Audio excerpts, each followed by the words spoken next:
विषय झाला।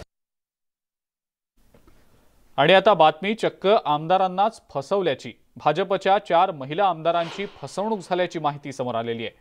आई आजारी असल्याचं सांगत मुकेश राठोड नावाच्या तरुणानं भाजपच्या आमदार माधुरी मिसाळ, श्वेता महाले, मेघना बोर्डीकर आणि देवयानी फरांदे या 4 महिला आमदारांकडे आर्थिक मदत मागितलेली होती।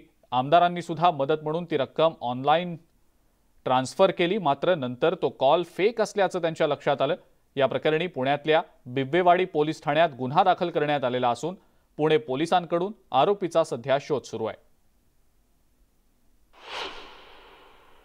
ती कंप्लेंट सायबर सेलला दिली पुणे पोलिसांकडे आणि नंतर सायबर सेलकडून आमच्याकडे कंप्लेंट आल्यानंतर बिब्बेवाडीत सदरचा गुन्हा दाखल करण्यात आलेला आहे। दंडसंहिता 419 आणि माहिती तज्ञ कायदा 2066 प्रमाणे तपास आपले गुन्हा दाखल करण्यात आला आहे आणि पुढील तपास करून आम्ही आरोपीचा शोध घेत आहोत। स्विमिंग पूलमध्ये पडून 2 वर्षांच्या चिमुरड्याचा मृत्यू झाल्याची धक्कादायक घटना लोणावळ्यात घडलेली आहे।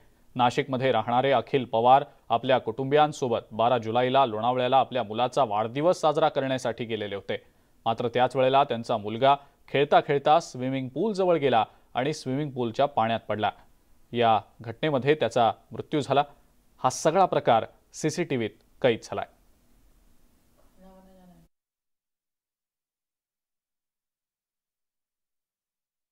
बाहेर स्वीपर होतं, तर पाणी काढत होतं। त्या दिवशी पाऊस खूप झाला होता, पाण्याची साफसफाई करत होतं। त्याला तरी लक्ष आलं की अरे मुलगा उतरला, आणखी बाहेर स्विमिंगच्या साईडला जाऊन झाले।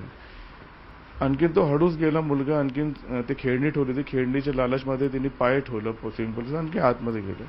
हे सगळं एपिसोड हे सगळं बघून झालं तर जे लीज ओनर आहे मिस्टर नरेश भोजवानी, तो सीसीटीव्हीच्या माध्यमातून आपल्या स्वतःच्या मोबाईलवरती बसून ठाण्यामध्ये बसून सगळं बघून झालं तर आणखीन आपल्या केअरटेकरला एक गाईड करतो, तुम्ही फॉर्म फिलअप करा, आणखीन 20,000 रुपये जे उरलेले ते तुम्ही फटाफट लवकर ते त्यांच्याकडनं घेऊन घ्या। त्यांचा हे हेतू होता की तुम्ही पैसे पूर्ण पेड करा, बाकी तुमची काही रिस्पॉन्सिबिलिटी नाही। जेव्हापर्यंत तुमचे मुलं नाही समजदार होते ना, घेऊनच जाऊ नका, असं हेच नका करू। का की या लोकांना फक्त विलावाल्यांना, बाहेर रिसॉर्टवाल्यांना फक्त आपले पैसे पाहिजे असतात। त्यांना काही काळजी नसते की हा तुमच्या जबाबदारीवरती आम्ही आलो तर तुम्ही पण थोडा हे करा। त्यांना काही हे नसतं।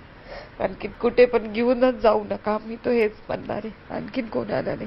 आणखीन ज्यांच्या हलगर्जीमुळे हे झालंय त्यांना एक तरी सजा हे मिळायलाच पाहिजे की पुढे कोणासंगे असं नको व्हायला।